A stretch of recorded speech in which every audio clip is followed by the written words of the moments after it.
এরপরে প্রশ্ন করেছেন সাদিয়া, আপনি লিখেছেন হাসার পর বিপদ আসে, এ কথার কি কোনো ভিত্তি আছে? আল্লাহ রাব্বুল আলামিন আমাদেরকে এমনভাবে সৃষ্টি করেছেন যে আমাদের জীবনে হাসি কান্না এগুলো থাকবেই। বিশেষ করে আমরা যখন কোনো আনন্দের উপলক্ষ পাবো তখন আমরা হাসবো।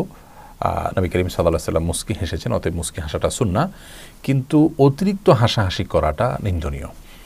আমাদের সমাজে অনেক লোক দেখবেন যে তারা কথায় কথায় হাসে, মানুষকে হাসায় এবং হাসাহাসির মধ্যেই তারা কাটায়। বিশেষ করে যুবকদের মধ্যে প্রবণতা ইদানিং অনেক বেশি দেখা যায় যে তারা সারাক্ষণ শুধু হাসাহাসি, হেয়ালিপনা, তামাশা এগুলোর মধ্যে কাটায়। একজন মানুষ যখন আল্লাহ এবং আখিরাতের প্রতি ঈমান থাকবে, তার জীবনে সব কিছুতে তিনি সিরিয়াস থাকবেন।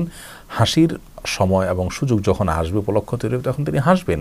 কিন্তু কথায় কথায় বা যেখানে সেখানে সারাক্ষণ শুধু হাসাহাসি করা, এটি একজন ঈমানদার বা আখিরাতে বিশ্বাসী মানুষের জন্য শোভনীয় নয়।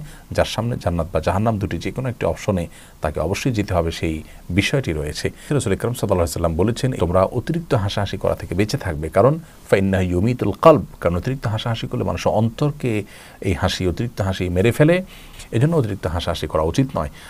অন্তর যখন প্রাণবন্ত থাকে, প্রাণচাঞ্চল্য থাকে, তখন সে অন্তর দ্বারা ভালো মন্দ আমরা নিরূপণ করতে পারি, ভালো কাজের দিকে আমাদের আগ্রহ তৈরি হয়।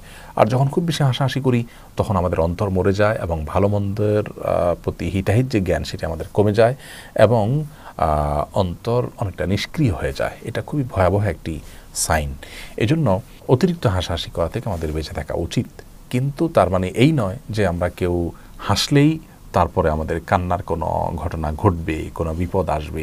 কোনো কোনো মুরব্বীদের দেখা যায় যে তারা কারোর অতিরিক্ত হাসাহাসি এটা থামানোর জন্য, এই স্বভাব থেকে তাকে রক্ষা করবার জন্য বলেন যে তুমি বেশি হাসতেছো, তোমার একটা বিপদ আসতেছে।